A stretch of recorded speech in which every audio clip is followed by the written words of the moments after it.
seluruh potensi yang ada oleh kita curahkan untuk maksud ini. Inilah orang yang maksud hidupnya benar. Seperti orang yang maksud hidupnya petani.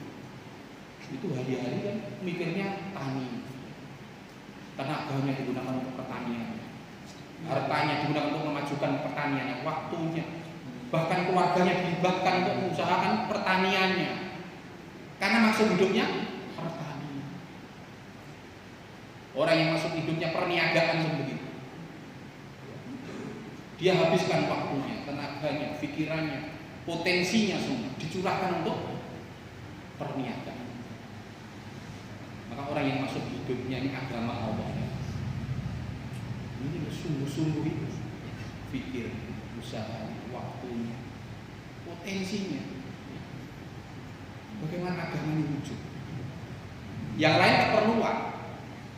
Keperluan sederhana cukup langsung dia gunakan untuk agama.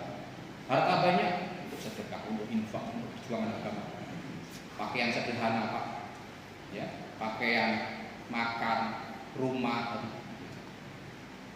Ini hasil. Dan hadirin sekalian, untuk membetulkan maksud hidup ini tidak cara lain, yaitu apa? Kita ini harus membetulkan yakin kita, iman kita kepada Allah. Itu kenapa nabi-nabi dihantar, membetulkan maksud hidupnya apa? Membetulkan keyakinan, membetulkan imannya. Tanpa ini tidak akan bisa maksud hidup itu benar, tidak bisa. Nabi-nabi semua dihantar membetulkan, mengajak manusia untuk iman kepada Allah. Ya ayyuhan nas qul la ilaha illallah. Kalimah ini, orang yang benar maksud hidupnya, kalimah ini itu menjadi pondasi di dalam hati, menjadi keyakinannya, membetulkan keyakinan. Jadi membetulkan maksud hidup, membetulkan keyakinan. Orang yang yakinnya kepada Allah, otomatis kepada yang nampak, dia akan sibuk dengan keperluan-keperluan. Yakinnya kepada yang nampak. Tapi ketika manusia yakinnya kepada Allah, yakin kepada kubur, kepada masa, kepada sirah, ya, kepada malaikat-malaikatnya Allah, kepada takdir Allah, kepada kuasa Allah, ya, kepada nabi-nabinya Allah, maka dia akan mudah mengamalkan agama Allah. Dia akan benar maksud hidup. Ya. Maka hadirin sekalian, dakwah para nabi ini apa? Yang pertama, mentauhidkan Allah, mengajak manusia itu yakin kepada Allah. Tidak yakin kepada selain Allah. Tidak yakin kepada selain Allah. Yang nampak ini Bapak yang terutama. Ini Masya Allah, kita ini hari-hari diuji dengan yang nampak ini.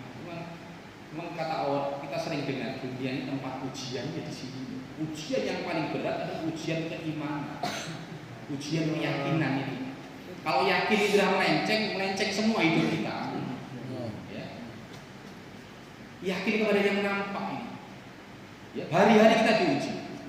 Di sawah kita diuji, di kantor pun diuji, ya. Di toko diuji, di rumah pun diuji dengan yang nampak terus. Kadang-kadang nggak sadar hati kita ini condong kepada yang nampak juga. Yang gaib itu udah kuasa Allah ini udah nggak nampak. Lupa dengan qudratullah. Yang nampaknya manfaat-manfaatnya seolah-olah dari makhluk ini yang nampak. Sehingga hari ini kalau ini nggak sama saya gimana? Kalau uang nggak bersama saya gimana? Kayaknya ya, ada yang hilang. Pangkat harus bersama saya, kekuasaan harus bersama saya, harta harus bersama saya, sawah yang luas harus bersama saya. Tapi dia tidak pernah berpikir apakah Allah bersama saya. Hah? Maka yakin kepada Qudrat, yakin kepada kuasa. Bahwasanya Allah inilah yang kuasa di alam raya ini, ya. Di alam raya ini, di langit, di bumi, di seluruh tempat. Yang kuasa hanya Allah. Selain Allah tidak punya kuasa. Ya. Allah kuasa, makhluk tiada kuasa. Tidak ada yang hebat di dunia. Yang hebat hanya Allah. Amerika itu tidak hebat. Amerika itu hebat. Bisa menciptakan kapal selam, bisa menciptakan pesawat siluman, hebat. Tapi kita lupa kepada Allah yang menciptakan orang Amerika. Yang hebat bukan orang Amerika. Yang hebat itu yang menciptakan orang Amerika itu. Orang Jepang itu bisa membuat robot, komputer. Nah, ini menciptakan itu. Yang hebat yang menciptakan orang. Maka keagungan Allah ini perlu kita hadirkan terus dalam hati kita. Bahkan kita dinasihatkan mendapatkan bicara cerita kehebatan Allah yang menciptakan, Allah yang menciptakan, Allah yang menciptakan. Sampaikan kepada anak-anak kita, kepada istri kita, kepada tetangga kita, kepada manusia, kepada teman-teman kita. Sampaikan keagungan Allah. Kalau kita nih bicara kebesaran Allah, iman ini meningkat. Coba rasakan. Coba. Yang sering 2,5 jam akan merasa 2,5 jam itu iman. Terasa meningkat. Ibadah jadi nikmat, ke masjid nikmat, baca Quran nikmat. Tapi begitu kita nggak 2,5 jam nggak bicara kebesaran Allah, iman merosot. Seperti Coca-Cola, kata Abdul Rahman, naik. Kalau bicara kebesaran Allah, iman akan naik. Begitu nggak bicara kebesaran Allah, ini ya, kita bicara, coba sampai setiap majelis kita, kerisauan saja itu sudah akan menaikkan iman. Gimana? Jadi kita ini kadang-kadang bicara kebesaran Allah tetap harus apa? Harus hikmah kan? Nggak bisa. Walaupun kamu jojosan boleh juga. Nah, ini perintah. Ini ada pisahnya. Sampai orang mengatakan kita gila karena bisa kebesaran Allah itu ada. Ini orang ini sudah Insya Allah. Dimana-mana bicara Allah Khalik, Allah Malik, Allah. Ada orang-orang seperti itu. Tapi kita kan tidak mampu. Kita perlu hikmah. Ini risau untuk bicara kebesaran Allah saja itu akan menaikkan iman. Kita duduk dalam majelis, teman-teman kita sedang duduk-duduk. Kita nyadari gimana ya saya bicara kebesaran Allah tanpa menyinggung. Ini harus dipasang. Begitu ada peluang masuk bicara kebesaran. Karena hari-hari kita ini kalau ketemu teman ini hari-hari yang bicara tentang makhluk terus, tentang makhluk, tentang orang, tentang benda-benda. Jarang kita bicara kebesaran. Maka ini arahan dari para masyayikh. Ketemu manusia bicara kebesaran. Bahkan dianjurkan kita ini 25 majelis. Bisa niat ya. Maka hadis membetulkan iman. Sehingga akan betul maksud hidup kita. Membetulkan keyakinan. Yakin kepada yang gaib, tidak yakin kepada yang nampak-nampak. Di balik yang nampak ini dikendalikan oleh yang gaib. Di balik yang nampak ini berjalan kudratullah, berjalan kuasa Allah pada diri seluruh makhluk, berjalan keagungan Allah, kebesaran Allah. Ya. Itu wujud di sana. Kalau kita pandang dengan pandangan iman, ini nampak. Maka lihat makhluk ingat, lihat makhluk ingat. Karena ingat kudratullah yang berjalan pada diri makhluk ini. Ya. Hadirin sekalian, maka bicara kebesaran Allah ini, maka yakin kepada yang gaib ini. Ini gak para nabi dan keagungan Allah. Kampung akhirat ya. Di gemerlapnya dunia ini juga kadang kita ini terkesan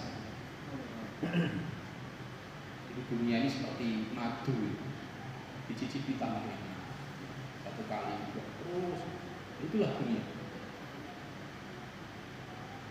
Pada dunia ini kalau dibandingkan dengan akhirat ini hanya setetes.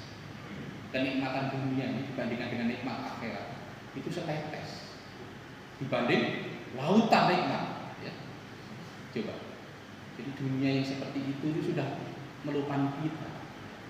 Maka kalau kita tawajuh kepada kampung akhirat itu, Masya Allah, ya, kita ini akan ingat, ini tidak ada apa-apanya memang. Kita ingat. Jadi banyak sekali dalam hadis Nabi dalam Al-Quran itu yang membandingkan dunia dengan akhirat. Padahal sebenarnya tidak pantas untuk dibandingkan. Jelas tidak pantas dibandingkan. Tapi tetap dibandingkan. Ya. Supaya apa? Supaya manusia ini terkesan dengan akhirat ini. Satu hari akhirat itu 1000 tahun dunia. Satu harinya akhirat itu 1000 tahun di dunia.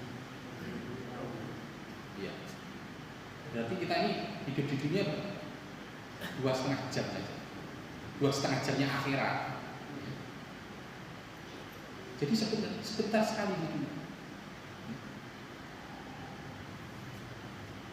Maka hadis saya, dakwah para nabi yang yakin kepada kampung, supaya manusia ini menyiapkan tawajuh atas akhirat. Nah, dikatakan itu di dalam Al-Quran itu sampai tadi tidak bisa dihitung jumlahnya. Kali lama, saking banyaknya ayat yang menyebut akhirat, saking banyak, supaya manusia ini ingat akhirat. Setelah ada keagungan Allah, maka ada keagungan akhirat. Hidup kita ini untuk akhirat. Kita ini orang-orang akhirat. Kita bukan orang-orang dunia. Kesana kemari kejar dunia. Kita orang-orang akhirat. Kehidupan yang asli, kehidupan yang sebenarnya ini adalah akhirat. Kaya yang sebenarnya kaya akhirat. Kaya dunia sebentar akan kita tinggal. Kuasaan dunia akan kita tinggal. Apa yang di dunia akan kita tinggal. Kehidupan mimpi di dunia ini. Mimpi, seperti orang mimpi jadi orang kaya, mimpi jadi raja. Tapi mimpi bangun, ternyata mimpi. Orang-orang pun begitu, orang isi dunia dengan hartanya, dengan rasa. Malaikat mau datang, kaget. Ternyata akhirat. Ya. Sedangkan dia terlambat, tidak punya bekal lagi karena mimpi tadi kan, sibuk dengan benda-benda dunia, lupa dengan perintah, dengan agama, lupa dengan bekal akhirat. Maka hadirin sekalian, didakwahkan akhirat. Jadi mudah. Dakwah para nabi ini simpel. Untuk membetulkan maksud hidup ini dakwah para nabi. Maka dakwah para nabi ini pertama tauhidkan. Yang kedua akhirat. Dan yang ketiga risalah. Dakwah para nabi risalah. Yang ketiga, dan risalah ini berbeda-beda, disempurnakan yang akhir. Risalah yang paling sempurna, risalahnya berbeda Muhammad sallallahu alaihi wasallam. Apa risalah? Ya, ini perintah-perintah Allah, amalan-amalan agama, sunat-sunat Nabi. Justru ini yang akan menyelesaikan masalah-masalah kita. Maka dakwah para nabi ini jangan yakin dengan mal, tapi yakin kepada amal. Hari ya. Manusia hari ini yakinnya kepada mal, kepada harta benda. Kalau harta benda ada, selesai masalah. Tidak ada janji Allah dalam harta benda. Janji Allah ada di dalam amal. Sholat, puasa, sedekah, bacaan Quran, ya. Amalan-amalan agama ini ada janji Allah. Bagaimana yakin dengan perkara-perkara ini? Mengamalkan agama Allah, sunnah-sunnah Nabi dari ujung rambut sampai ujung kaki. Kita belajar tadi ya, maksud hidup, sehingga hidup kita ini benar 24 jam. Kita hidup ini kan sama, orang kaya, orang miskin, semua punya waktu hidup 24 jam. Tidak ada yang 23 jam, tidak ada yang 25 jam. Sama 20. Bagaimana 24 jam ini semuanya risalah. Bagaimana semuanya ikut aturan Allah, ikut agama, sunnah-sunnah Nabi. Seluruh perintah Allah dan larangan Allah yang dilaksanakan dengan cara Rasulullah kan 24 jam. Ini Pak, target kita ya. Nah, kita ini jangan, kadang-kadang kita yang sudah sering keluarin juga lupa ukurannya bukan 4 bulan, 40 hari enggak. Tapi sunnah-sunnah Nabi sudah wujud belum berarti ya. Nah, kita ini targetnya ini ya. Risalah bagaimana wujud dalam kehidupan kita. Perintah-perintah Allah ini wujud dalam kehidupan kita. Bukan 4 bulannya ya. Bukan 40 harinya. Tapi ini adalah cara, metode. Kalau ini kita penuhi dengan tertib ikut arahan, nanti ini akan datang. Apa? 3 perkara. Tauhid, iman yang kuat, yakin kepada kampung akhirat, ya. Arisalah ini akan wujud dengan dakwah nubuwah. Ya. Umatnya akan ada kesiapan, disiapkan dengan usaha nubuwah. Ya. Usahanya para nabi, usahanya Rasulullah SAW. Sehingga kita tahu kenapa para nabi ini dihantar sampai ribuan kali. Karena ini masalah yang krusial, masalah yang azas. Allah tidak ingin manusia ini gagal gitu. Karena kasih sayang Allah sehingga Allah hantar nabi gitu, supaya manusia ini tahu maksud hidupnya, selamat hidupnya. Dihantar nabi, nabi meninggal dihantar nabi. Sampai Rasulullah Baginda Muhammad khatam nabi yang terakhir. Nah, maka misalnya karena Rasulullah SAW adalah nabi yang terakhir, tugas mengajak untuk memperingatkan manusia akan maksud hidup atas iman, atas akhirat, atas risalah hari ini adalah dibebankan kepada umat Rasulullah. Ini hadirin sekalian. Ini kadang-kadang yang kita ini perlu selalu introspeksi, selalu mengingatkan diri kita sendiri. Tanggung jawab yang besar. Melanjutkan misinya Rasulullah khusus untuk umat akhir zaman. Tambah ini Pak ya. Kalau umat-umat terdahulu ibadah tadi maksud hidupnya ibadah. Tapi untuk umat akhir zaman ditambahin lagi apa? Adul billah. Mengajak manusia ini taat kepada. Dan inilah letak kemuliaan daripada umat Rasulullah SAW, umat akhir zaman. Ya. Kemuliaan adalah pada menyeru manusia taat kepada. Umat ini umat terbaik ya. Untum khairat ukhrijat linnas. Ta'muruna bil ma'ruf wa tanhauna 'anil munkar. Kalian adalah sebaik-baiknya. Yang dihantar, yang dilahirkan untuk manusia. Ukhrijat linnas. Ini ditampilkan, umat ini memang sengaja ditampilkan. Ada dulu surah kita Kiai Abdul Halim dan Seragen yang masih bilang ukhrijat linnas, umat ini dihantar, ditampilkan di tengah-tengah umat, bahkan disaksikan oleh umat terdahulu, nabi-nabi terdahulu yang dia ingin tahu atraksi umat ini. Karena kenapa umat ini disebut sebaik-baik umat, ingin tahu. Bahkan nabi-nabi terdahulu itu pengen jadi umat, saking mulianya umat akhir zaman.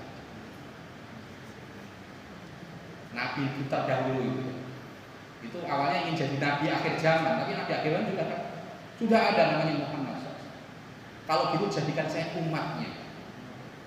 Nabi ini kalau secara mungkin secara gampangannya kan turun pangkat. Nabi kok pengen jadi umat, tapi umat akhir zaman.